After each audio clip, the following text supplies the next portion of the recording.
Ladies and gentlemen, people of the world, within the sound of my voice, you are now listening to the inaugural edition of the newest podcast here on the Wrestling Audio Revolution Podcasting Network. This is the New Japanophile, and I am the New Japanophile himself, the Grime Minister Luke Force, making my official return to Wrestling Audio Revolution and the Wrestling Audio Revolution Podcasting Network family. Now, ladies and gentlemen, we are on the heels of what was, you guessed it, another incredible Wrestle Kingdom 11 event.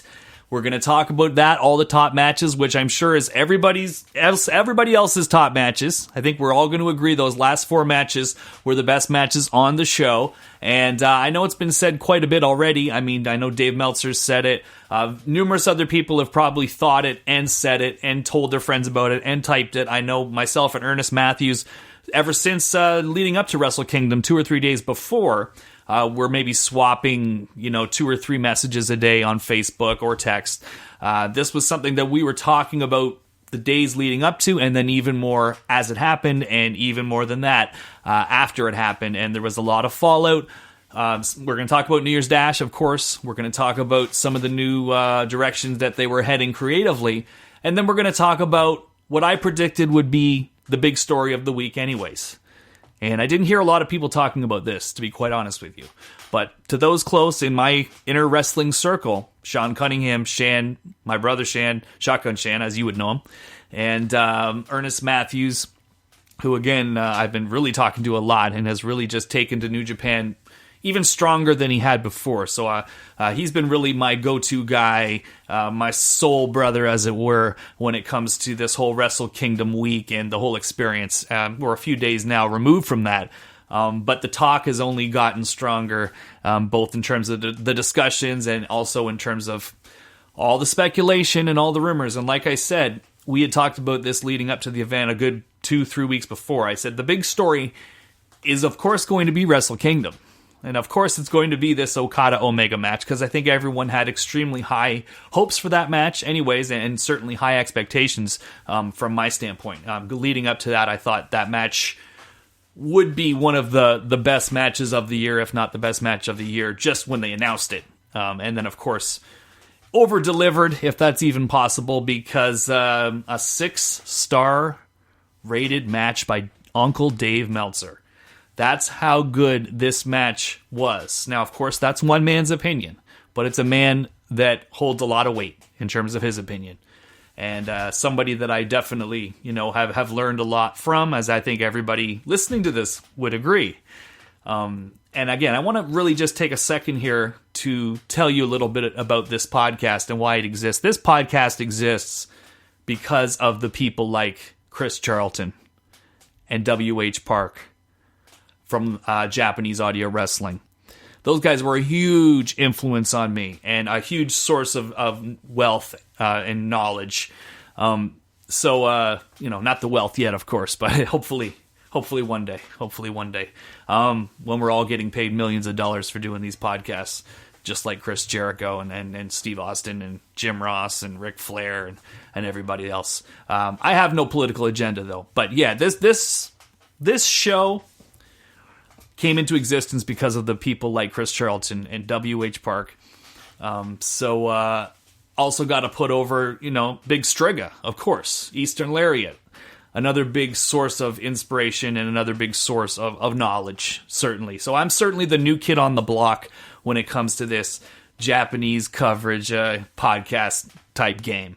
But that's okay, because I'm here to prove myself. I'm here to give my unique take, because everybody has already put out their podcasts regarding this show. Luigi Tyrone has even posted a bald thoughts on the main event of Wrestle Kingdom, and Luke Force has been radio silent. Not a word, other than a few things shared on Facebook in terms of maybe pictures and stuff like that. But I haven't said one word until now. So I'm just going to give my unique take, as I always do. And again, I am the new kid on the block and don't have the knowledge yet of the W.H. Parks or the Chris Charltons or the Strigas, the Dave Meltzers, of course. And so all these people have already had their chance to talk, and I want everybody to check them out, listen to what they had to say, and when you get a moment, listen to what I have to say. In fact, listen to what I have to say first, because you're here and you're listening.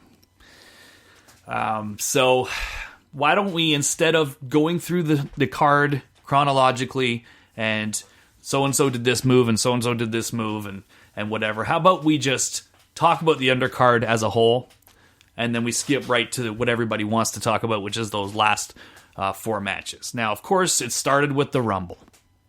And the Rumble for the last 3 years has been what it is.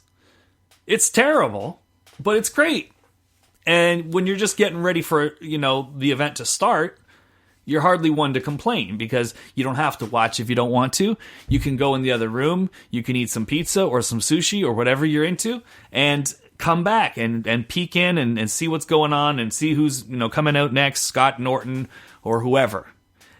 So it's not really something you have to sit and watch really closely and analyze. It's more just something that's starting the parade, you could say. Whatever the very first thing in the parade is, that's just getting you warmed up a little bit, getting you in the mood a little bit. That's what this is.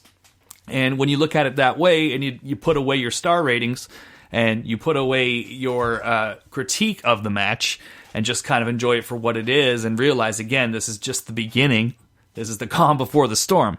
Then it's fine. So anyways, Scott Norton, of course, was in there. Kobayashi was in there. Various Cheeseburger, of course, was in there. And at the end of the day, it came down to Michael Elgin and Cheeseburger. And, of course, everybody knew Michael Elgin would end up winning that. So, of course, he puts out Cheeseburger. And that's what it is. I know Michael Elgin was not necessarily super happy, and that's our boy, local Oshawa. He grew up probably about 20 minutes from where I'm recording this right now. So big shots to Michael Elgin.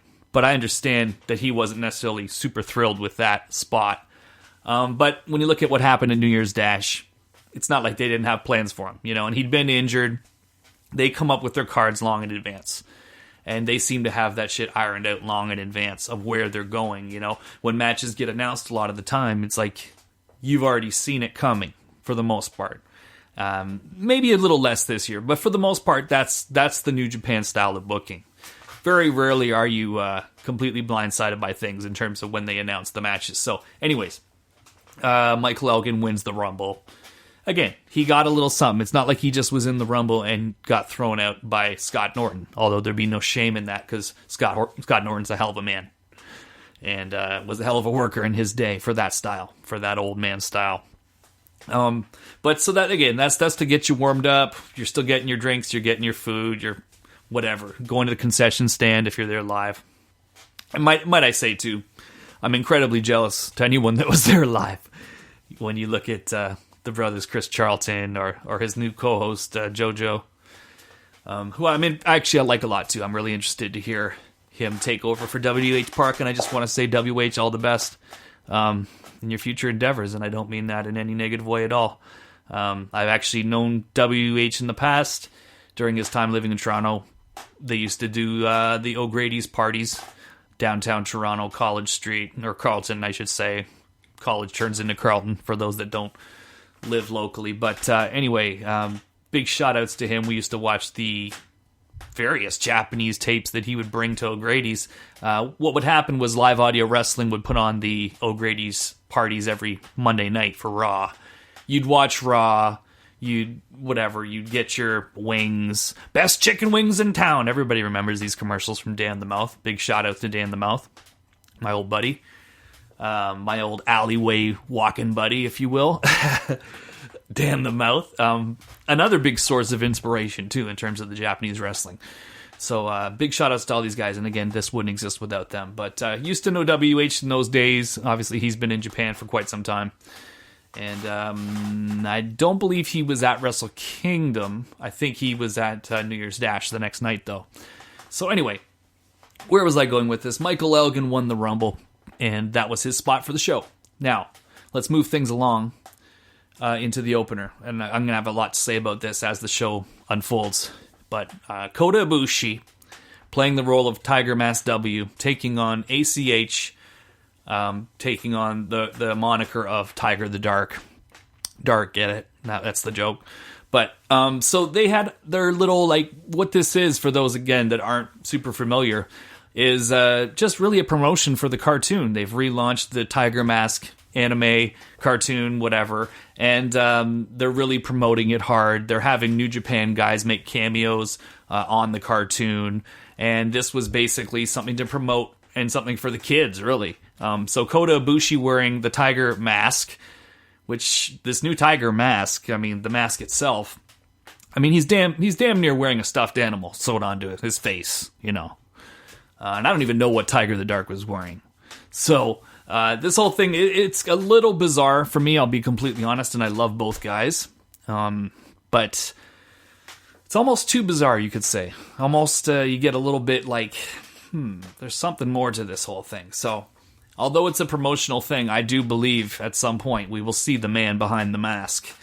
And as I say, we'll talk about that a bit more as this show unfolds. But they had a fine little match. Again, it was the opener. I was, again, a little confused and a little disappointed with the idea that this was actually on the main card. Because this is like the perfect New Japan Wrestle Kingdom pre-match, pre-show match. This should have been something that happened after the Rumble. They should have started the Rumble maybe 15 minutes or 10 minutes earlier or whatever. And then just gone into this. I thought it was going to sort of be like last year, how they had the Rumble and then they had that very strange, musical performance, which again was promoting something, and again, something more for the children than it was for the adults. The children are going to be going to bed, right? So it's like you want to get this kind of stuff out of the way, give them something for those watching at home. So anyways, I thought they would kind of put the Kota Ibushi match where they did that musical thing last year, that very bizarre thing with the puppets and all that stuff, Muppets, whatever you want to call them, marionettes. No, not even. It was some crazy shit for anyone that hasn't seen it. A man dancing around in a grass skirt and stuff. Oh my god. But anyway, I digress. Now we're into the show, and when they announced in the pre-show video, right when the show starts, that the first battle is going to be Kota Ibushi, or should I say Tiger Mask W versus Tiger the Dark. I was like, well, why is this on the main card? I don't get this. It just, it wasn't necessarily the way I would start the actual pay-per-view or the actual special event or whatever we're calling Wrestle Kingdom. That you can only see, of course, if you subscribe to NewJapanWorld.com. And we're going to talk about the numbers, too, in a few minutes. In terms of the last-minute subscriptions that sort of came in and what that means and sort of gauge the numbers, but we'll get to that in a sec. Now, Kota and ACH had a good little match. It was a fine little match. It's not what you would expect or come to expect from Kota Ibushi or ACH, really, for that matter, but certainly not Kota Ibushi. And, what's really strange for me is that they're not making any bones about the fact that this is Kota Ibushi. He's not doing a whole different moveset for the most part, other than the finisher, which he has changed from his last ride powerbomb to a last ride tiger driver, which never fully, I don't think, has looked, all that good. But I mean, he's doing all of his spots. He's doing his cabrata. He's doing the triangle moonsault, golden triangle moonsault. And he's doing the total Kota Ibushi taunts and everything. I mean, even right up to the end after he won the match with the last ride tiger driver, he gets up on the ropes like Steve Austin and celebrates, and then does a backflip onto his feet. The exact same Kota Ibushi taunt that we saw, a couple months ago during the Cruiserweight Classic.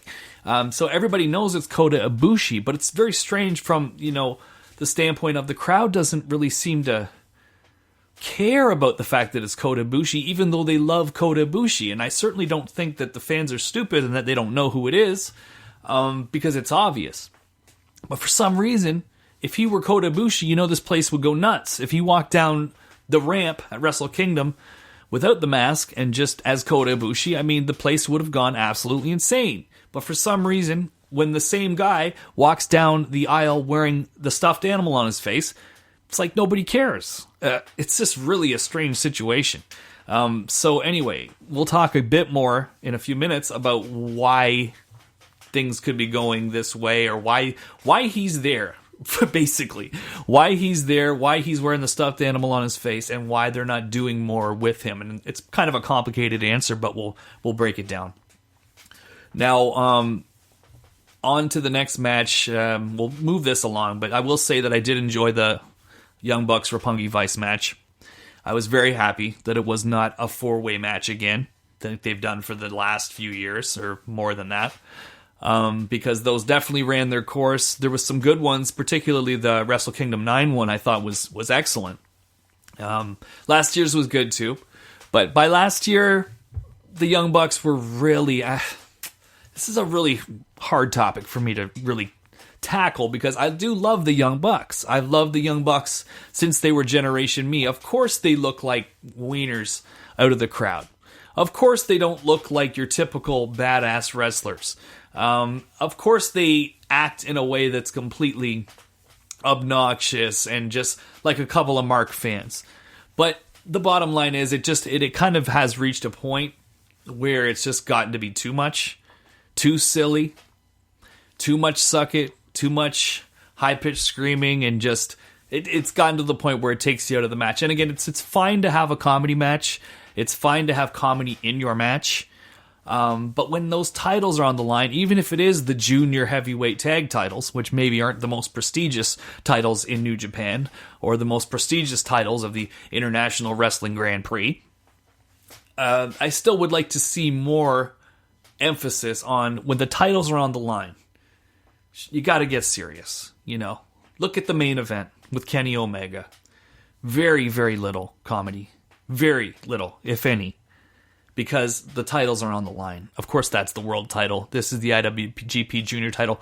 But it's still a title. You don't need to treat it like shit, you know? But I didn't really think they did that in this match at all. I was really happy it was two teams, and I was happy to just see these guys wrestling. I mean, I can't stand the spots where it's like, okay, you kick me, I throw your leg to the referee or to your partner, and then I kick you, and he holds your leg. I certainly don't like, and I love Ricochet to death, but I certainly don't like the stuff with Ricochet where he throws the guy and then the other guy ends up grabbing him in a headlock, and then he gives that guy a neck breaker, and that guy DDTs his own partner. That stuff is corny, you know, and it takes you out of the match. For me, as a fan, it takes me out of the match for sure. So I totally do agree when you'll get the argument of, well, wrestling doesn't need to be always serious. Wrestling can be whatever you want it to be. It doesn't have to be one thing. You can make it anything you want. I agree with all of that. But when it comes time to those titles being on the line, that stuff, it really does hold me back from feeling like this is something important. So I thought this was a lot less comedic. Trent Beretta is insane. I almost, in my mind, hope that the Young Bucks did that as a rib, or they did that because he didn't pay them back some money or something. I want to think that and think less of the Young Bucks as people before I want to think that Trent Beretta actually had agreed, I'm going to go and do a dive and you guys are going to move and I'm going to just do the flip dive right onto my back onto the outside. Because that to me is just, that's a new level of crazy, really. So again, I hope that the Bucks are just pieces of shit in real life, which we all know they're not. But I almost hope that they have become assholes and that now they're deciding that, you know, we're going to fuck this guy over right there in the ring, other than him being like, I want to do this spot, or I'm going to do this spot, you know. So the match ends when Rocky and Trent end up winning the titles. They had been really teasing for a long time that this tag team of Roppongi Vice was coming to an end. They seemed to be at one point kind of building that Will Ospreay and Trent Beretta were going to end up becoming a team. And if you looked at their gear, they were starting to wear like matching colors and stuff like that. And it seemed like, you know, okay, they're going in a direction where Rocky's going to end up getting kicked to the curb kind of thing. They certainly haven't done that, you know, so far. So anyway, that match was very good, again, for where it was on the card. And that's another one of the big stories. I thought this show did a great job, and I just can't stand when I hear people saying, maybe I'm being too defensive, but I really don't like when I hear people saying, oh, it wasn't really all that great until the last 4 matches. Because, first of all, the last 4 matches were like the best 4 matches I've ever seen in a row, and I've already said that, and I'll go on record as saying that. That was the best 4-match stretch of all time, people. Find me 4 matches better. I'll give you $100. I'll mail it to you. Give me your address. I'm not even kidding you. Find me 4 matches that I would consider better than these last 4 matches. So that's the first thing. You got 4 incredible, one a 6-star Dave Meltzer rating. And again, the undercard is what it should be. It's supposed to be an undercard. You're not supposed to have the undercard outshine things going on later in the card, because it takes away from it, obviously. So I didn't think that they did that at all. I thought this show did a great job of building, and each match got a little better. Each match seemed a little more important. And you know, of course there were things I would have done differently with the booking of this card, but then again, they got as many people on the actual show as they could. You know, much like WrestleMania, it's your reward for all the hard work you've put in. That's why you get all the multiple man matches. So of course I could have booked Ricochet and Will Ospreay in a singles. Of course I could have booked Michael Elgin and Ishii in a singles. Those both sounding like incredible matches, and they would have made the card even that much better. But the bottom line is, there's a chance that those matches could have outshone a Tanahashi or a Naito. You know, you never know exactly the way things turn out with the crowd. They could have peaked too early. They didn't do that on this show. In fact, I would say this show peaked exactly where you want a show to peak, in the last 10 minutes of the night. The last 10 minutes of that main event, should I say. And how often do you really see that anymore? Where the most important thing, the moment where the crowd actually nuts themselves and loses their minds, the holy shit moment, is the last 10 minutes of the main event. They're not deflated. I mean, I really don't want to, you know, spend a lot of time on this podcast bashing WWE or comparing New Japan to WWE constantly, because I understand that can get tedious. They're 2 different things, 2 completely different audiences, 2 completely different countries and parts of the world and cultures and everything. But, you know, it's funny to me that they have so much trouble with that on their shows, because Vince has been doing this so long. You'd think he would have figured it out, but they're so stuck in their ways about the way they put a big card together. So what you'll get is, you'll get a couple matches, something in the beginning, usually the Intercontinental, and then you'll get something that's a bit lower than that, and then on some shows, maybe even by the 3rd match, you'll get one of the big matches. You'll get AJ and John Cena, 3rd on the card, and they'll tear it down. And Cena will be working his ass off, and AJ will be working his ass off, and they'll do a million false finishes. And then up next, we got Heath Slater and Rhino taking on Mojo Rawley, or Mojo Rawley, or Mojo whatever his name is, and he's got old Broski with him. And they're going to have to go out there and follow AJ and John Cena, giving everything. Springboard 450. 150 kickouts of the Styles Clash and the FU, or the Attitude Adjustment. And then Mojo and Broski got to go follow that, because in their minds, we got to bring it down again. We got to let the people go take a leak.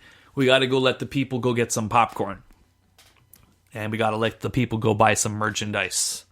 But what happens is that when you give the people that match too early, they peak too early.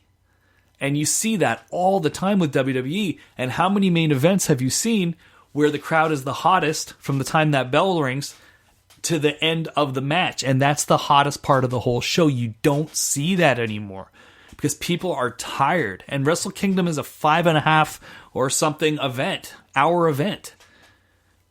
So it's like, I can't help but watch this and think, if WWE would just follow this formula a little more, get the bullshit out of the way earlier, or get the less exciting or the less important stuff out of the way earlier, and then end the night with the 4 most important matches, and just go in order in terms of how you view them. Like, you know, we're going to do the junior heavyweight.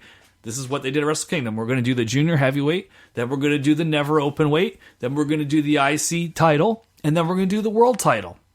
Those are the 4 most important matches. You watch UFC, they're not doing the semi-main event, number 3, from the top so that they can all of a sudden start, selling merchandise and bring the crowd back down again. That's not the way it should work. And I think WWE, that old formula is broken. And I'm not asking that they copy New Japan 100% on everything they do, but when it comes to that, I think you should. I really do. Because it always works. And I guess when you have an Okada and Omega headlining the show, you can count on those guys. So I really do want to get talking about that match. So let's just quickly move along here. We went on and had the never open weight, whatever, clusterfuck. It was fine. Again, where it was on the card, I don't have a problem with it.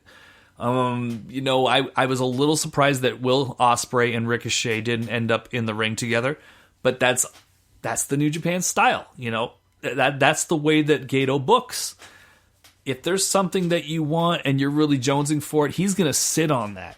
He's not just going to throw it at you and give it to you for, just because you want it now. He's going to make you want it and want it and want it even more so that when you get it, you're ready for it, you understand how important it is, and you're, going to enjoy it that much more. So I didn't have any problem with that, but I did expect that they would do something just because of how much attention, that match got earlier in the year. I thought that this would be an opportunity to show some more of that. But again, there were so many guys in this match. There was so much going on. It would almost have been a waste to have any interaction with those two. So they did. And by the time that Ospreay came out, they were already eliminated. So anyways, the bottom line is, Los Ingobernables de Japón. I don't know why everyone has such a problem saying that. I'm not Spanish. I'm not Japanese. I'm just a white guy from small town Ontario. But I've never had any trouble saying los,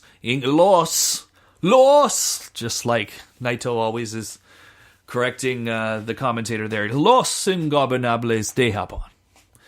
De Japón. So, so that's obviously with Sonata, Evil, and Bushi. And they won the titles. And I thought, these never open weight titles are pointless.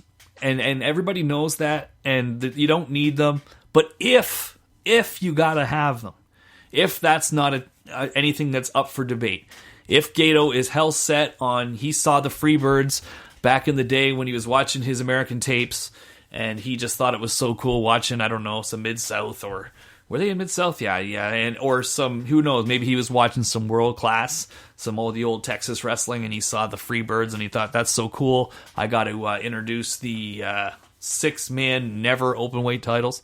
But you know what? If you got to have it, at least make it 3 guys that gel.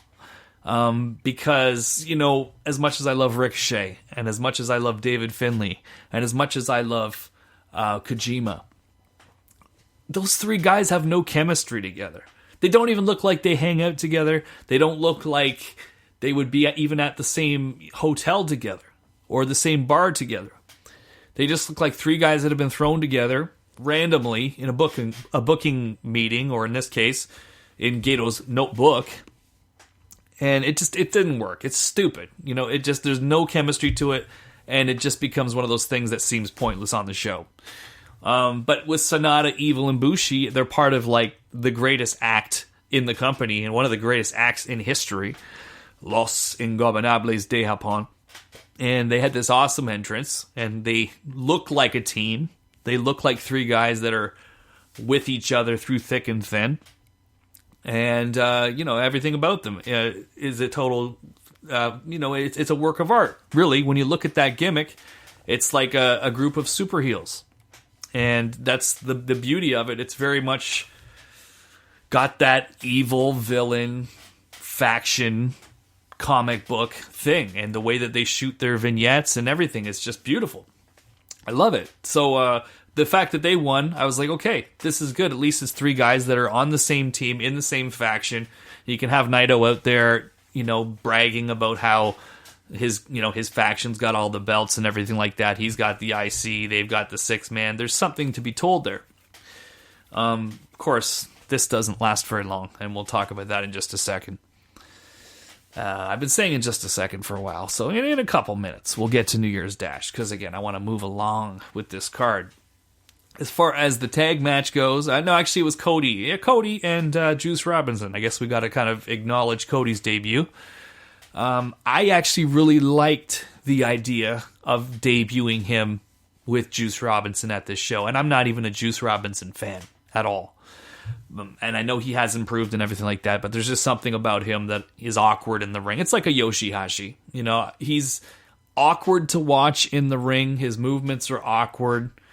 But he works hard and he's competent, but he's just got a look that's just go away heat. You know what I mean? It's just a look that you don't want to look at, rather than a look that gets you heat and makes people want to see you get your ass kicked. Although I'd like to see Shibata lock him in a shark cage, lock them in a shark cage together, should I say, and just cover Juice and steak, I guess you'd say, and let Shibata go nuts. But anyway, I liked the idea of having him against Cody in Cody's debut, because it reminds me of that old WWF formula, the Pat Patterson formula, where a guy, you know, when you bring in a new heel to the territory, a Mr. Perfect, and I think they even did this at a WrestleMania. I think it was his first WrestleMania, wasn't it? But they have him go in there because he's still new, and you're still introducing him to this audience. And within, you know, the confines of the WWE and within their universe, as it were, or the WWF, you introduce him where he can kind of go over somebody really strong, and you take the Coco Beware, who's not quite a jobber. He's got a lot of personality. He's got a rapport with the fans and everything like that. But, you know, he's as low as you can get on the totem pole without being a jobber. That was what Coco Beware was. And I always loved the idea that they would debut the new big heel in his first match at a pay-per-view against Coco Beware. It was always Coco, and you knew Coco would give him a good match, and Juice gave Cody a good match. I thought they had your typical WWE match, but I mean, you could say they really did a lot more, with Cody doing his springboard dive to the outside, getting caught by Juice, giving him an overhead suplex on the floor, stuff like that. They did stuff that you wouldn't see if they were in this spot in WWE. But for the most part, it was your typical WWE television match, and Cody's great at that. I mean, he's very much polished when it comes to doing television. He's been on Ring of Honor, he's been on WWE, he's been on TNA. So I thought I don't want to say he came off like a big star, but I want to say that he came off very strong and did a very good job and came off like a polished wrestler. It wasn't like friggin' Chase Owens coming out there, that's for sure. It was a professional, and he had a level of poise. So I'm happy that he's there, and I'm hoping anyways that he does more with the company, because I think there's matches that can be had. I know he wanted to work Shibata when he made his list of all the guys and all the goals that he had, now that he was out of WWE. I know Shibata was on that list, so obviously he wants that match. Again, we all know Cody's crazy. We've seen him do the moonsault off the top of the cage. So the idea that he's stalking Shibata, he's stalking the Shark, that's kind of a little bit crazy to think about. As a shoot, I wouldn't want that match. But God bless Cody, and I guess it will make you a better man because of it, if you survive. But anyways, this was good for what it was. Cody got his finish, the roll of the dice, and 1, 2, 3 went over real strong on Juice. And hopefully we see more from Cody in the near future in New Japan, because I think that there's money to be made if you tell the story right. You've got all that story. You've got all that. My God, what did I just do? But anyways, guys, sorry about that. You've got all of this history. You've got all of this Dusty Rhodes footage that you could probably use. There's so much that you could do in terms of packaging him. They do the great video packages. But I would assume you can use that footage you have of Dusty Rhodes from when he was in New Japan. So I would love to see them do that. I'd love to see them really tell the story. He needs a full name. Cody is just stupid. Christian is stupid. Anything that's just one name. Caitlyn is stupid. Everything is stupid. That's just one name, in my opinion. If you have a last name, that's one thing. If you're Ryback, that's one thing. If you're Ryan, that's another. And just being Cody, the American Nightmare Cody, is fucking stupid. So either call him Cody Runnels, if that's what you got to do. Call him Cody Rhodes, Roads, if you got to do it. Call him Dusty Rhodes Jr., Roads, if that's what you got to do. But get something better than this, please, because it's just, again, it rubs me the wrong way, that's for sure. The tag match, Yano was completely out of, again, I'm talking about the three teams going in there, the triple threat tag match for the heavyweight tag titles. Yano was completely out of place, and I love Yano for what he does. I love Yano within his own element. The short comedy matches. I don't think there's anybody in the whole business that can give you a better short comedy match than Toru Yano, but he was completely out of place in this match. I don't really feel like he added much to the match. I didn't enjoy his involvement in the match very much. And stood out like a sore thumb amongst all these hosses. So anyways, he did end up winning the title with his partner, Tomohiro Ishii, one of my favorites. But a very strange team. Can only assume it's a loyalty thing in terms of why Yano's getting the spot. It's a 10-year thing in terms of why Yano's getting the spot. That's where we go and drink at his bar. That's why Yano's getting the spot. There's a lot of political reasons, I would assume, that Yano got the spot as the tag partner of Ishii and the new IWGP Heavyweight Tag Champions. Not sure where they go now, I guess. Actually, I think I do know where they're going, and I don't know if it's going to be right away, next big show or what. We'll see when the cards for New Beginning get announced. But for right now, I think we all know where it's going, but I don't want to spoil it for you because we'll be jumping ahead of ourselves. Let's get into the big matches, ladies and gentlemen. Let's get into it. Hiromu Takahashi versus Kushida. I love Takahashi. Not Yujiro, obviously, but Hiromu Takahashi. And I loved Kamatachi. I loved the matches with Dragon Lee. And when I heard that he was coming back, or when, the time bomb went off and he came out wearing a sick fucking jacket, by the way.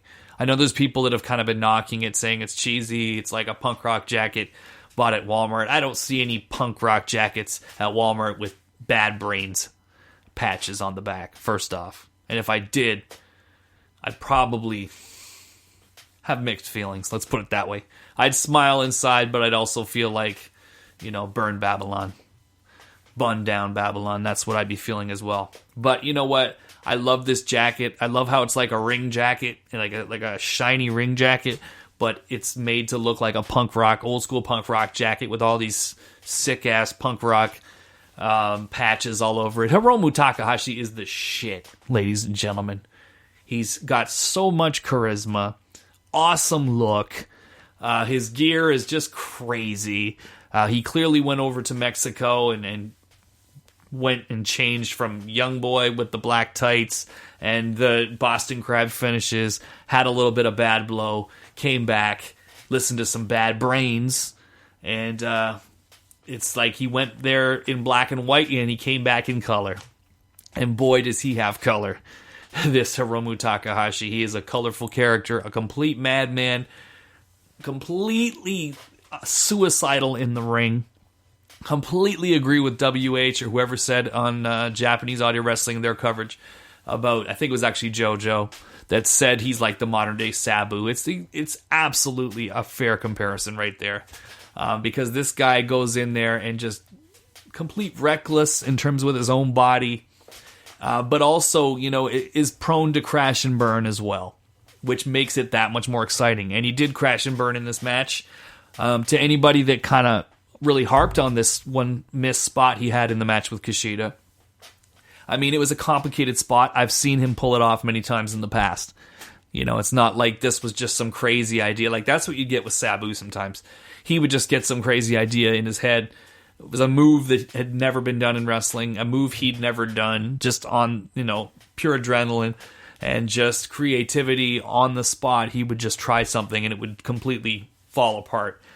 With this spot, I mean, he's done that many times. I've seen him do that in matches with Dragon Lee and other people. So when he went for it, I didn't think much of it. Obviously, it didn't work out, and it was a Hurricane Rana from inside the ring, off the top rope to the outside, and yeah, completely fell apart. But that's okay, Because, it's funny when you watch, even you see this all the time on ROH or other indies or even on WWE. A lot of times you see it with the women, like the greener women a lot of the times, maybe not as much anymore.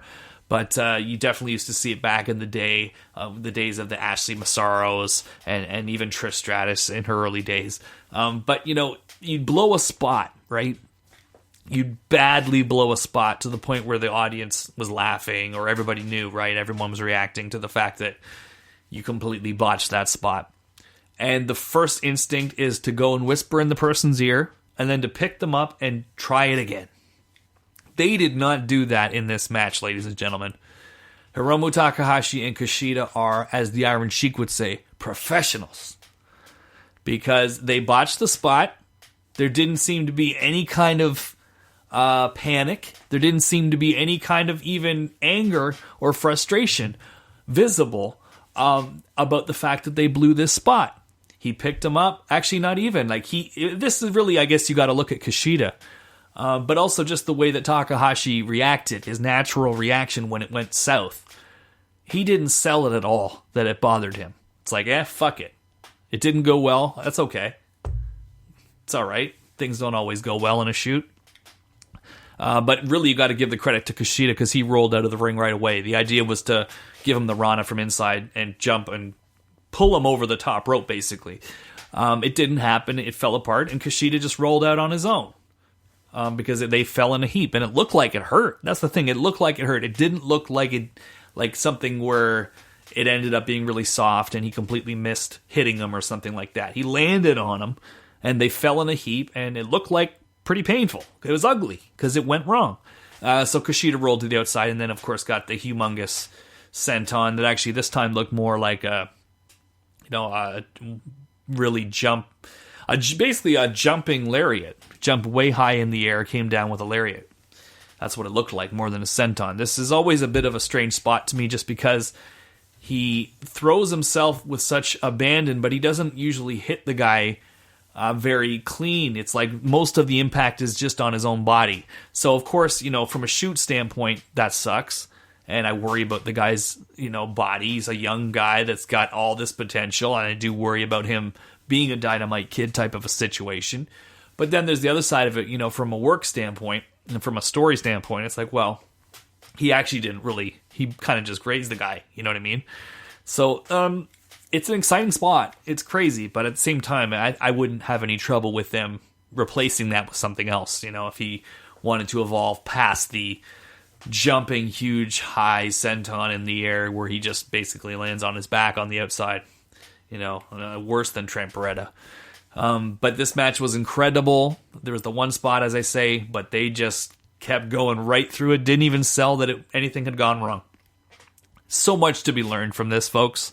So much to be learned for every aspiring wrestler and even a lot of wrestlers on WWE TV, because I don't think you could say that about everyone on that roster, that they wouldn't have made the mistake of, oh God, shit, pick you up, let's try it again, we'll do it again. That's not the way it would go in a shoot. If this were a shoot, if this were real, you go for something, it fucks up, you're not going to pick the guy up and try it again. You're going to move on, and that's what they did. So I was very happy to see Takahashi win the title. Very strong. No interference. No LIJ interference. Just two guys in the ring giving it their all. Kushida had the awesome video package, showing all the people he'd gone over. All the Bushis of the world. Everyone else that he defended that title against or won that title against. Kyle O'Reilly, etc. And, really played it up like this guy's run through everybody. But then, no, there's a new kid on the block. And he's back. He's back in New Japan. Back under his real name, which is what he was known by, when he was the Young Lion. And now he's back. He's certainly not a Young Lion anymore. He's rolling with Naito. And that's the other cool thing. This guy's such a star that they actually have brought him back not just as a guy in LIJ. He feels like, when you were watching the Road to Tokyo Dome shows, he feels like he's number 2 in LIJ right now. Because who's got more charisma than him? Sonata's an incredible wrestler. He ain't got more charisma than Takahashi. Evil is good for what he is. The gimmick is a little bit silly, if you ask me, but it works. When he's not doing it super over the top and he's wearing the black suits and everything like that, he looks like a badass. And I like him as the heater in LIJ. I think that's good. So I like him. But has he got more charisma than Takahashi? Absolutely not. Bushi? Absolutely not. Who's got the best look? Absolutely Takahashi, no question. He stands out as the star when he walks through that curtain. So they've really brought him in as like the junior that's second to Naito in the biggest faction in the company. Right now, from a merchandise standpoint. And when you watch those Road 2 shows, he'd be in the ring with Tanahashi. He'd be getting offense on Tanahashi. And Tanahashi be selling for him for long periods of time. This is what you get when you have a star junior. I mean, could you imagine anybody like a TJ Perkins in there getting all this heat on Roman Reigns? Like, of course not. Of course not. If he ever ended up in the ring with Roman Reigns, it would be him getting thrown around, him getting a Superman punch and a spear in 30 seconds. That's not what they're doing with this guy. This guy's a star. He just happens to be small. He just happens to be in a smaller weight class. That's it. So I love what they're doing with him, and I love him, and he has absolutely just risen to the occasion. Now, the next match, of course, involves the two best friends. I believe they were college roommates, or I know they were very good friends, very close friends in college. Katsuyori Shibata and Haruki Goto. They gave you everything that you would imagine. They went out there, they did their usual work, shoot style. Shibata more the MMA style, more the striking style, like the real, like actual martial arts striking style. And then you have Goto that's more like the wrestler, stiff, but he's more of a wrestler. He's got the wrestling moves. He's got the wrestling forearms. He's got the wrestling clotheslines. And that's Goto's style. And these two guys always have great matches. They had a great match a few Wrestle Kingdoms ago, which also resulted in Goto getting the win, the clean win on Shibata. And he was able to be victorious. The last few minutes of this match are just like gas in the tank. If you don't drink coffee, if you are one of these people that's super health conscious and you really are concerned with what you put in your body and you don't even drink no caffeine, you don't need it. Get up in the morning, watch the last 5-10 minutes of this match, because the fire that these guys had and the way that Shibata is able to turn it on in terms of just the fever pitch, how he's able to take it to that next level of intensity. And I'm not even just talking about the strikes. I'm talking about the body language. I'm talking about the yelling. I'm talking about the way that he uses his face, the way that he pops up from things like he's so angry. Like not a wrestler playing I'm angry.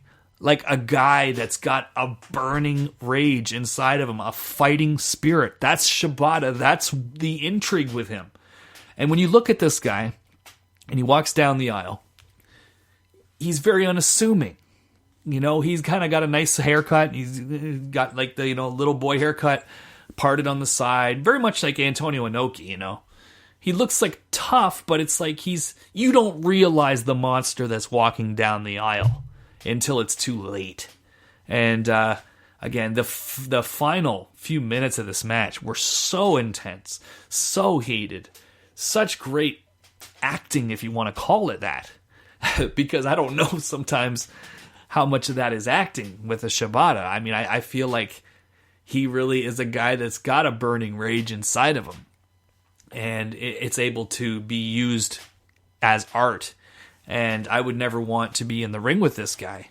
But at the same time, you watch him and you just assume this guy's killing his opponent. This is completely irresponsible. But then you look at his opponent, no blood, sometimes some swelling, but for the most part, no swelling on the face, no teeth getting knocked out. He's obviously he's obviously an artist. Why don't I just say it like it is? This guy is clearly an artist at that style of wrestling and is able to make it look like he is killing you, and I'm sure is hurting you, but he's hurting you by hitting you really hard in the safe places. So I can't help but be in absolute awe of this guy. And if he can stay healthy, God, I mean, he's got to have a run as IWGP World Champion at some point. And I don't know when they're going to do that, but I would do it soon, because who knows with this guy, the way that he puts his body on the line. Who knows how long his career really will last at this level anyways, where he's performing at this level. This guy's the same age as Nakamura, who's now getting up there and whose body is a mess as well. Are Nakamura's best days, behind him as a pro wrestler? Some would say yes, So with Shibata, I would really want him to have that run soon. I just think there's a lot of money to be made with him as the ass kicker world champion babyface. The Antonio Inoki run. Please, let's do it at some point in the next 2 years. Let's try it. Let's try it. But I know they really are very protective of that top spot and that world title, which is the most prestigious title. And we'll talk about it in just a minute when we get into the Kenny Omega versus Okada match at Wrestle Kingdom 11. But before we do, we got to talk about the next match. Now, Goto did get the win, first of all, before I'll put a little bow on that one. Goto did get the win once again at Wrestle Kingdom over Shibata. And that feud obviously not continuing, and Goto moving on to something else, it seems, although you could say on New Year's Dash that they did also allude to the fact that Shibata is not done with Goto, but it seems like both guys have some different directions they're going with two different people. So anyways, Naito versus Tanahashi was another masterpiece from these two. Every time these guys have a match, it's a classic, really, in my mind. So I've seen it many times. This was just as good as anything I've seen before from them. Maybe not as good as the 2013 finals, the G1 finals with Naito and Tanahashi, you could say. That match was a bit better. But again, this is a different time, a different Naito, a different character. So really, you can't even really compare those two matches, because it's like two completely different characters now, in a way, with both of them, really. They both changed in a lot of different ways, and certainly physically and look-wise, Naito is completely different. So anyways, this match was incredible. Another great match from the two of them. Naito's entrance. If you've never seen Wrestle Kingdom before and you only just listen to people talk about it on podcasts, check it out, because aside from WrestleMania, there's nothing in wrestling that takes you out of that usual, WWE for the most part, again, I hate to harp on them, and even New Japan will say, when you watch their shows, for the most part, doesn't matter what venue it's in, it tends to look very similar, and even more so with WWE. They intentionally want to homogenize every venue to just look the exact same no matter where they are. But with Wrestle Kingdom, with WrestleMania, you really do feel like you have transcended just that wrestling aesthetic, and you've now entered into entertainment. You've now ventured into the Super Bowl, sports, the biggest rock concert you could possibly have, whoever the biggest artist is, a Kanye West or a Beyonce concert, in terms of that kind of budget and that kind of production value. That's what Wrestle Kingdom is, and that Naito entrance with the lasers, with the eye, everything was absolutely perfect. And then you have this guy coming down the aisle looking like, the coolest guy walking. Always looks like he's way tuned up, too. That's the thing with him. Always looks like he's got a little bit of a buzz on. Always, swaying a little bit with his walking and stuff like that. And I'm sure that's all just part of the Naito character as well. But he had a dope-ass suit on. Sweet-ass shoes on. He was going with the purple shoes, or the purple suit, should I say, and the light brown shoes. Coming down, hair all crazy. Looking like a bad wig, or looking like, Wayne from Wayne's World in terms of his hairstyle. But he makes it work, no matter what this guy does, no matter what he wears. He's always just so on top of this character, and this was such a masterful performance by him, even before the bell rang. Naito just being Naito. And Tanahashi's new theme song, Go Ace.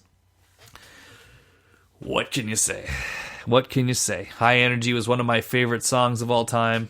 Not one of my favorite tag teams of all time, although I love both guys. But yeah, this almost sounds like, High Energy, the song, almost sounds like it could have been the theme song for High Energy, the tag team. That's the funny part. But I miss High Energy. I don't like Go Ace, but I'll give it a chance. Like Donald Trump, I'll give it a chance, right?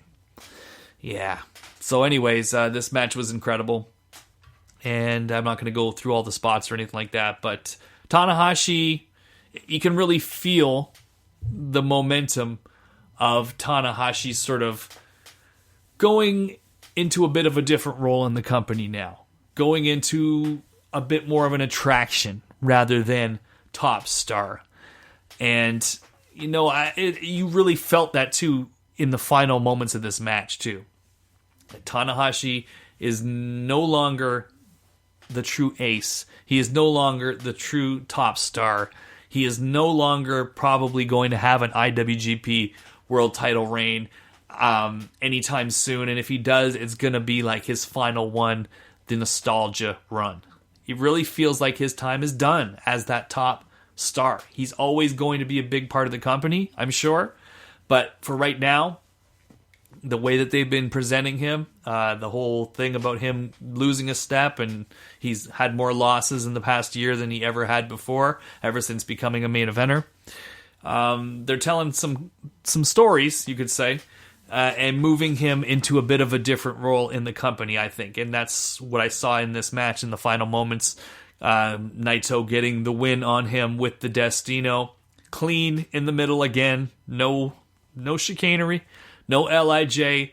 If there's one thing I really do hate in New Japan, it is the stuff like Naito punching the referee in the middle of a match. That's just so completely outrageous. The idea that you could just punch the referee and then the referee would sell for a while, then get up and, okay, that sucked, and then keep calling the match. That's stupid. I hate that stuff. Who else does that? I feel like there's other people that do that, but definitely Naito. If there's one thing I don't like about the Naito character, it's, one thing to beat the referee up or the ring announcer up before the match, after the match, whatever. As soon as you're doing it in the middle of the match, and then the ref just recovers and keeps going, fuck. Got punched in the face, but I got a job to do. So anyway. Didn't like that, but loved the match, and those guys are killer. And where they go from now with Tanahashi, boy oh boy, I'll tell you in just a sec. But I guess this would further prove my point that he's being moved into more of an attraction role rather than a top main event star role. Naito gets the win. IC title stays around his waist. The next challenger will be ... Hold that thought. Main event. 6-star match, as rated by Dave Meltzer. It's funny, when I was watching this match, and I had such high expectations, because I was watching it live, and, it was one of those things where you're watching and expecting, as soon as the bell rings, this is going to be the craziest match I've ever seen. It's going to be magic from beginning to end. And it's funny, when I was watching it live, the first maybe 10 minutes or so, I was like, this is really good, but at the same time, maybe expectations were too high, and I don't really think these guys are going to be able to deliver the unbelievable expectations of this match and actually live up to it. Boy, was I wrong, but the first 10 minutes, again, was just the build, and everything was done perfectly. I mean, when I watched the match back, the second or third time, I didn't feel that same way. But when you're first watching it, the first 10 minutes, you don't know about everything else that's coming. You don't know about the fever pitch that the pop is going to reach in the last 10 minutes. And you're just thinking, maybe this is a task that nobody's up to. And maybe these guys are feeling the pressure. Maybe they're feeling, the pressure of having to follow Tanahashi Naito, which was a great match. 4.5 star, I believe, from Dave Meltzer.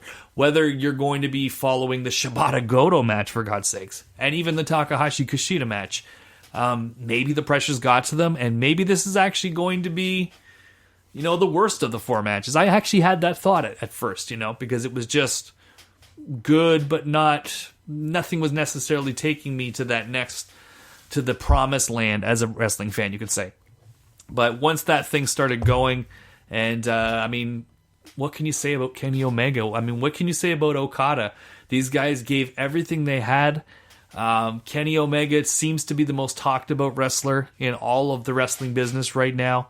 Everyone is talking about it. Everyone has seen the match. And as much as Okada deserves all the credit in the world, number one, he's already been on top for a number of years. He's already had a million Wrestle Kingdom awesome 5-star matches with Tanahashi, with Naito. He's had these awesome matches, and everyone has kind of gotten used to him delivering that 5-star match at Wrestle Kingdom. So I think that's one of the reasons why he's not getting all the talk, is because he's been there and he's done it and he's shown it.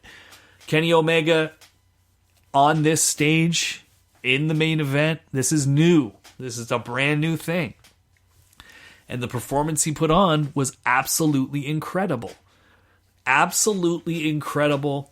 Pulled out every stop, but put this thing together, was able to do, when you look back at it, if you looked at it just as a list of moves, these were the moves done in the match.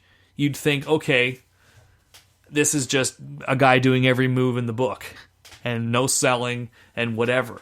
But if you saw the match, you realize that's the farthest thing from the truth. He took all of this stuff, all these crazy dives, whether you're talking about the Super Terminator flip dive, whether you're talking about the running Ibushi Golden Triangle into the crowd, whether you're talking about, again, not dives, but other crazy spots like the Dragon Suplex from the top, all these things, or the big back body drop over the top rope through the table.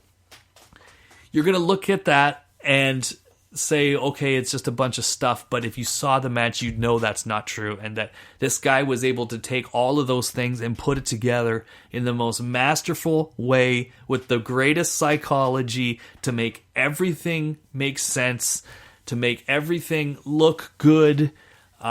Just never got winded, never got even remotely, off course or anything mistimed. This was a perfect, more than perfect match. Whether I would give it 6 stars or not, I guess it's just hard for me to wrap my head around that. Better than perfect. What is a better than perfect match? Perfect is perfect. So I don't necessarily agree with the 6-star rating, but I guess when you compare it to some of the other 5-star matches, and you think, well, this is even better than that. So how do I symbolize what was, already a perfect rating, something better than that? I guess the only way is to give it another star. So I'm fine with that. I'm also fine with the people that say that's stupid. Do I give it 6 stars? I give it as high as I can possibly give it. It was a star-making performance. He's had a lot of them this year. But this was like, now that I've seen it a few times, it's like, okay, this is a match that will live on for a very, very long time, and people will look at as a classic.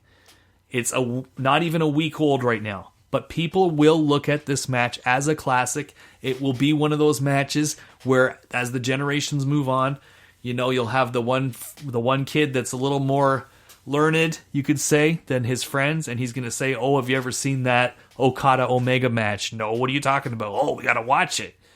You're going to have that kind of a thing. You're going to have this match live on the way that the Vader Stan Hansen match lived on, in a different way.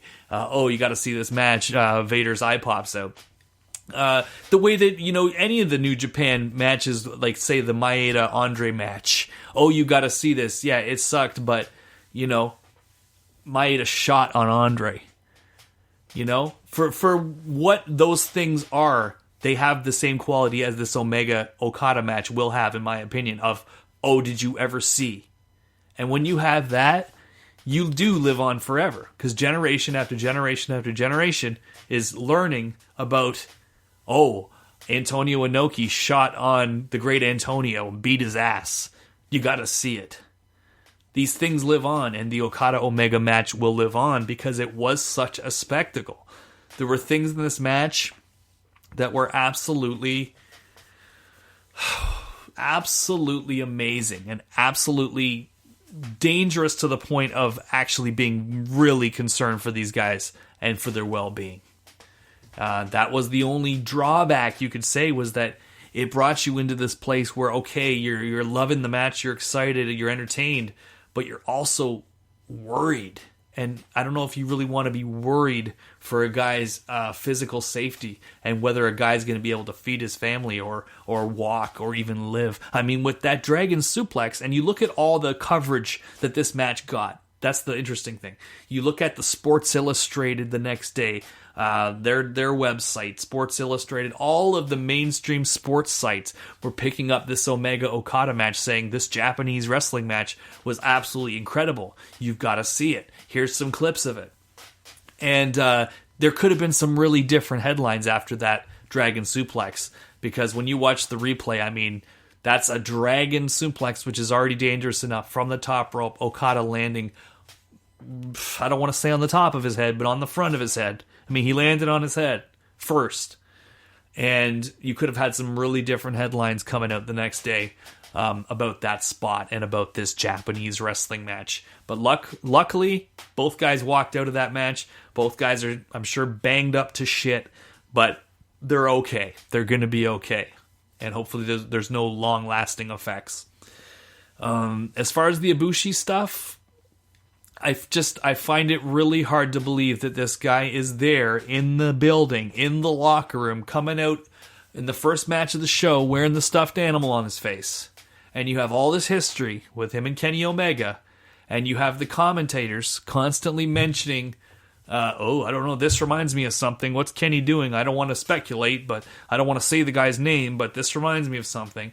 And really hammering it home. And they did it at the G1 in the finals as well with the Phoenix Splash. When Kenny did that, he also did the Last Ride Powerbomb. They're going out of their way. The American announcers, the English announcers even, are going out of their way to mention, oh, what's this? This is, this reminds us of somebody and all this stuff. All this foreshadowing, which I just don't see them hammering it home the way that they are, unless there was at least some plan, or was some plan at some point, of doing something with Kenny and Ibushi.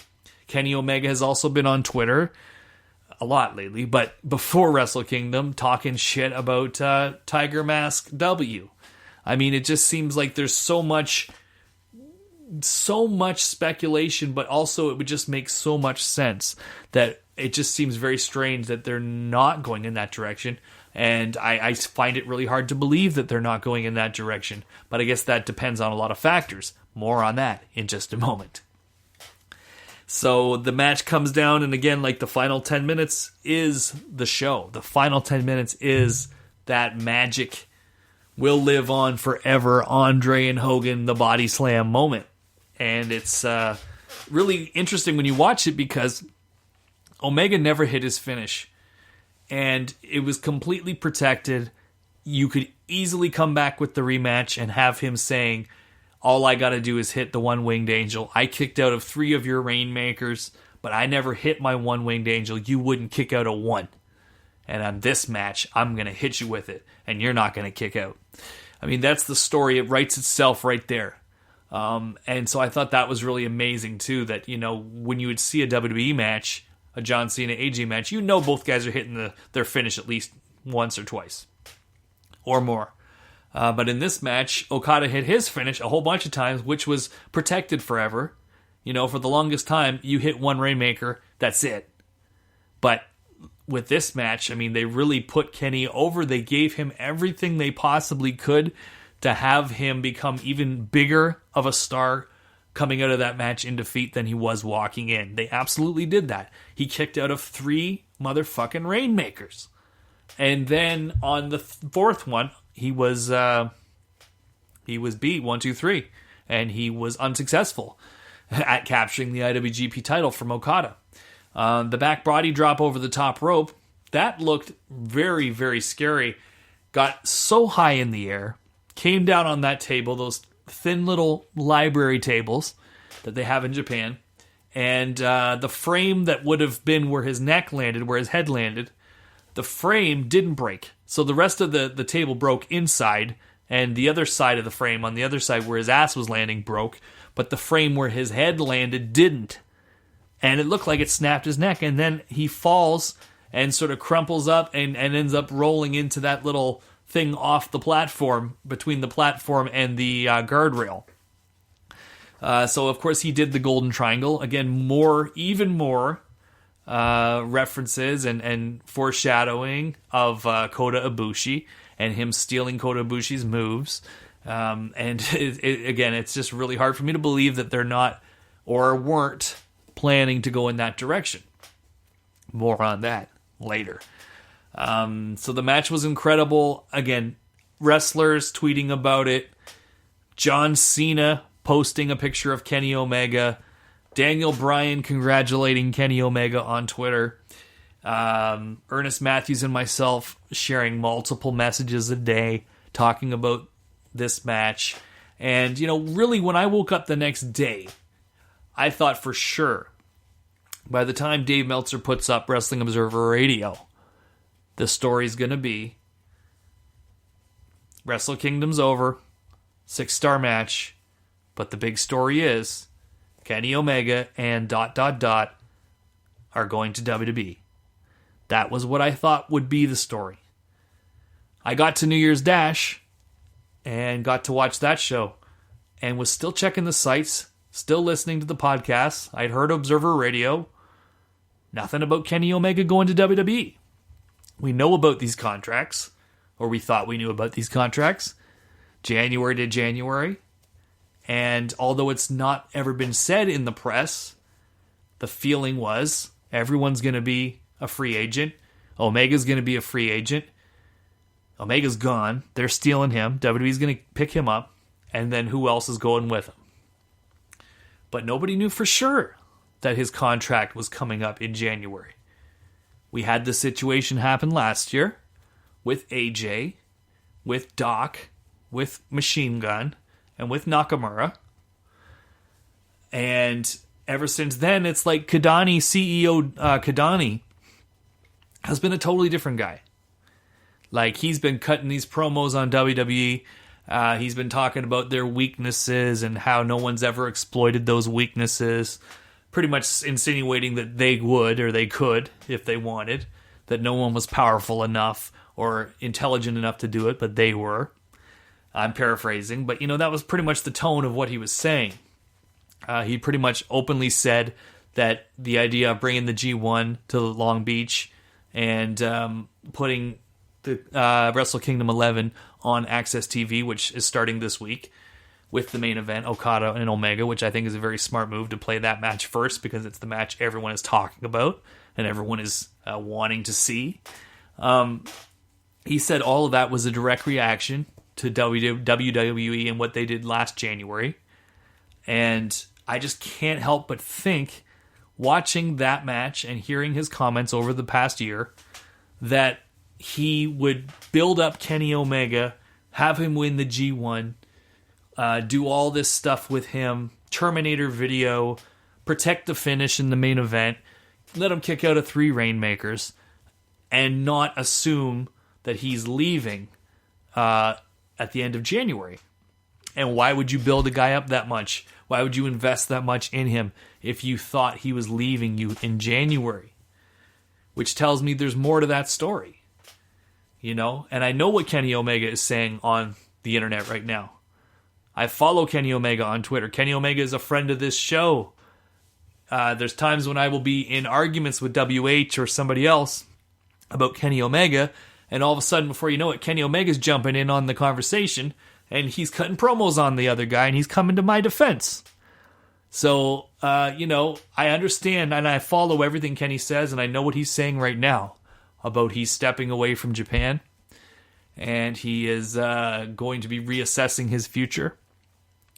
But I have a different opinion than a lot of people, and some people may think this is me being in denial, that I don't want to accept the facts that this guy's leaving.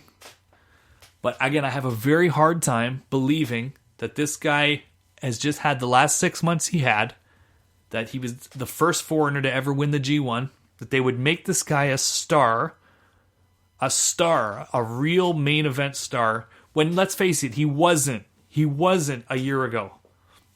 He was incredible. He was a great wrestler. He was having awesome matches. He was not a main event star anywhere in the world other than PWG. He wasn't in Ring of Honor. He wasn't in WWE, that's for sure. He wasn't in NXT. He was the junior heavyweight champion, losing to Kushida. And then here he is a year later with all of this investment into him.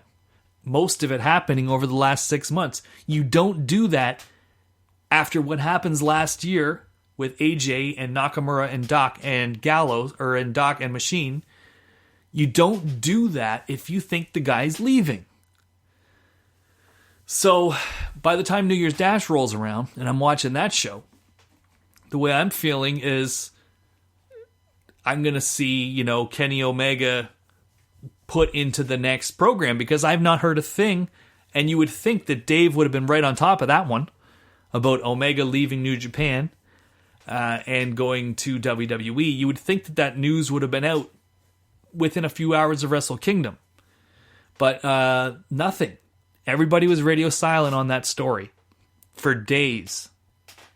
And I watched New Year's Dash thinking he's not going anywhere, because I would have heard by now. He would have put in his notice and the word would be out. You can't keep that shit quiet anymore.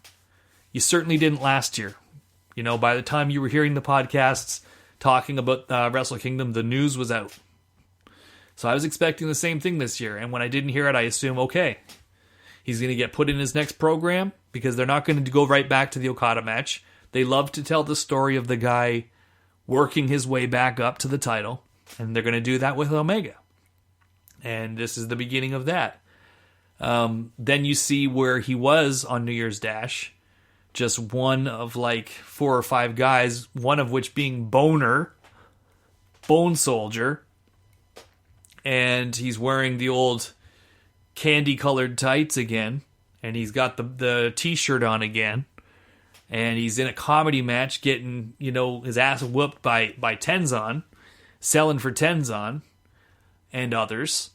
And, then his team ends up being on the losing end, and he just walks to the back. Doesn't do a promo, doesn't call anyone out, doesn't set anything up. He's just there. He's just a guy. No follow-up. Seems totally fine. Doesn't seem like he's bothered at all by what happened the night before, and that he almost won the biggest title in the entire company and country and failed at that. Didn't sell that at all.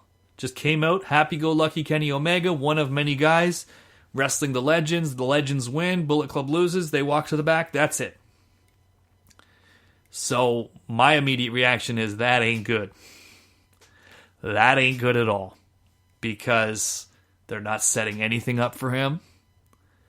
They just had him out here as a bit player, and they just had his team lose to a bunch of, I don't want to say has-beens, but guys that are not in their prime, that are not a focal point of the company. That's got to be the worst follow-up ever, and he's got to be leaving.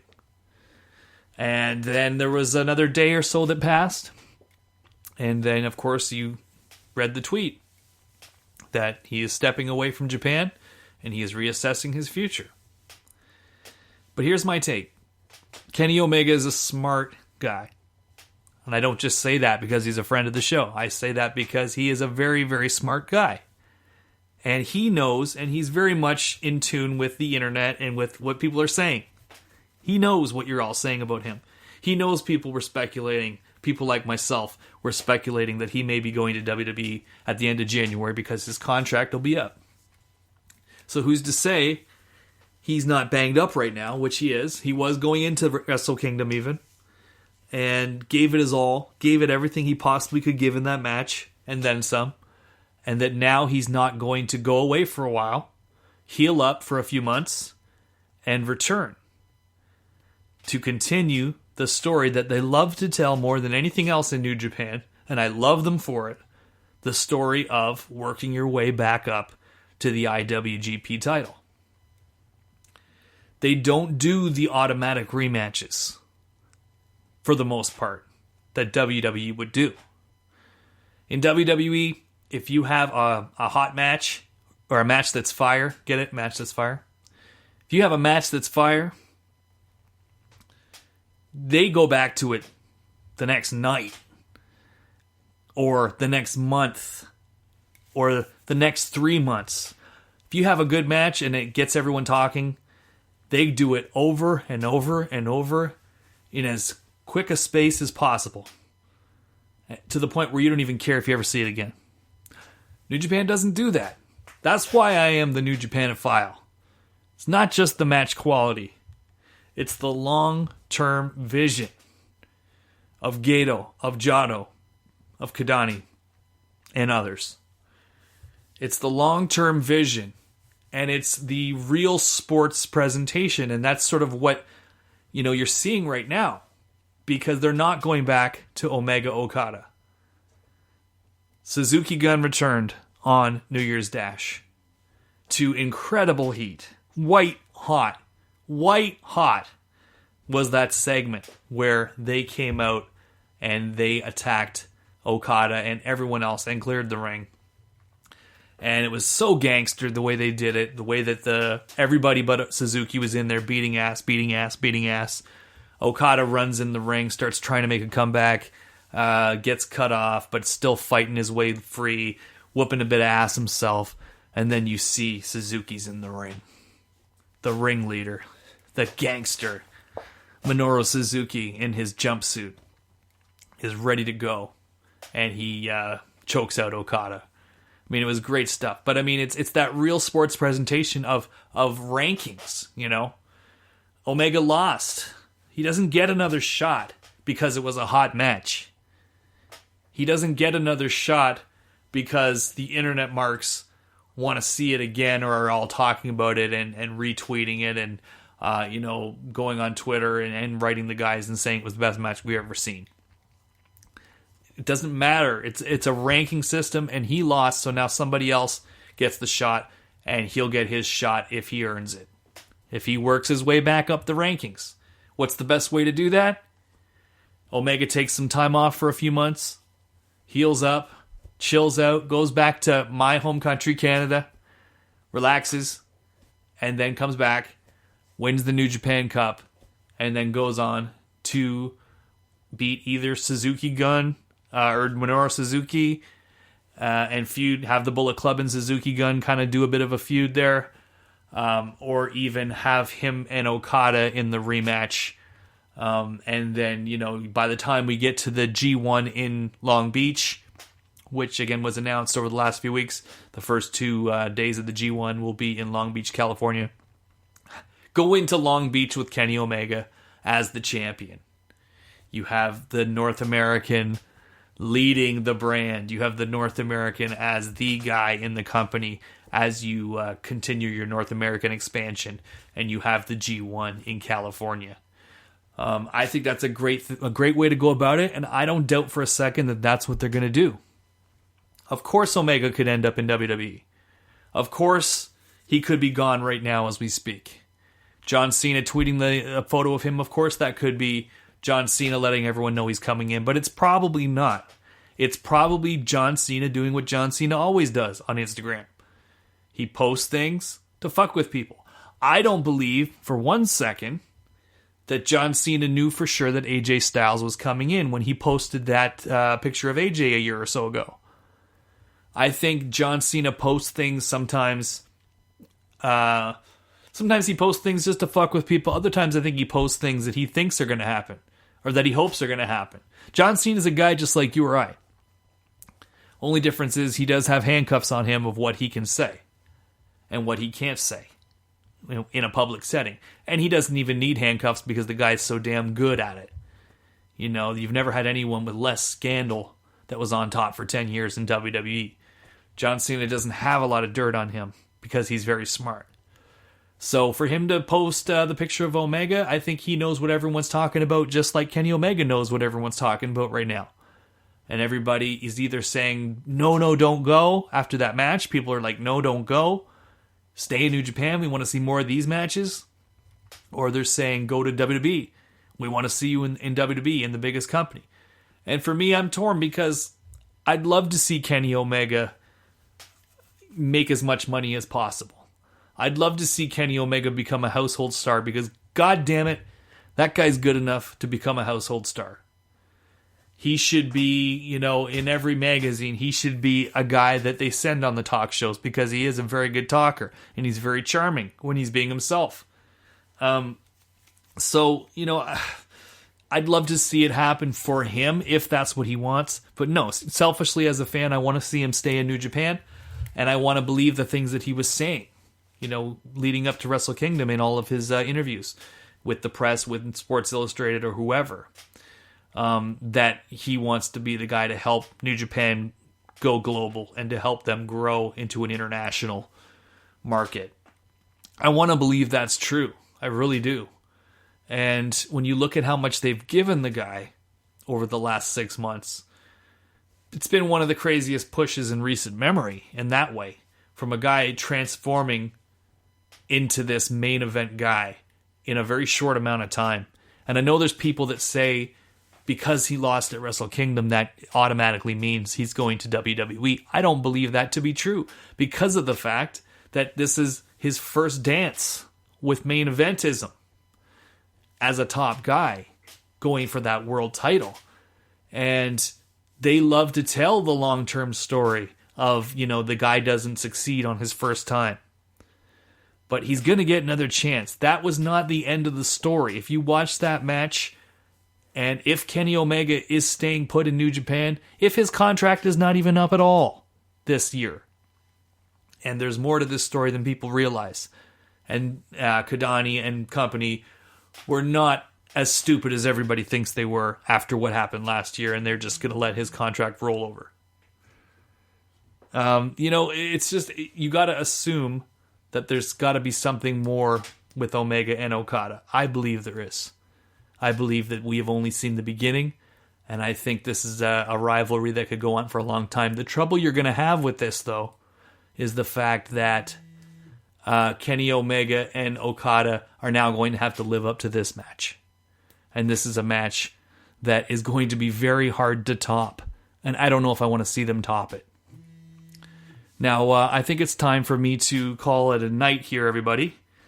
And before I do, we'll just quickly also say that New Year's Dash did set up a few things.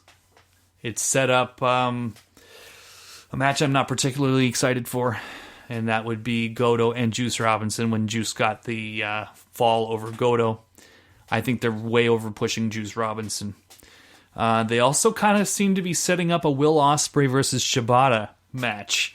With Will Ospreay really going hard on Shibata and showing no fear. And I love that in his character, that he's this, young baby face, literally has a baby face, flippy floppy wrestler, but he's got this scrappy side. He's got this hot British temper, and he's not afraid of anyone, even Shibata. So I think that's pretty cool. Michael Elgin and Naito, whatever, it's a good match. They've done it before. And I think, Naito needs to get that one last really big victory over Michael Elgin. I wouldn't put the belt on Michael Elgin right now. I think there's a story to be told with him and Tanahashi, either as a tag team or as, Elgin turning on Tanahashi, or both. I'd like to see the tag team and then have him turn on him. But, they can make a run with the titles as well.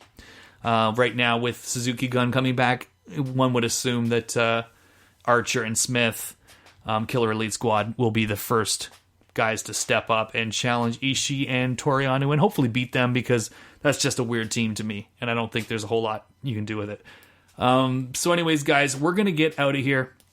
They also did set up, before I go, also Takahashi's next challenger, it looks like, is going to be Dragon Lee. Now that's exciting. I mean, you look at that, you look at the fact that Ricochet is no longer in the six-man scene. Hopefully he can get back in the junior division. You have the Kushida rematches looming. The junior division really is like the thing I'm most excited about right now for this part of the year coming up and going into the best of the Super Juniors in the summer. That's going to be incredible. But anyways, guys, thank you for listening.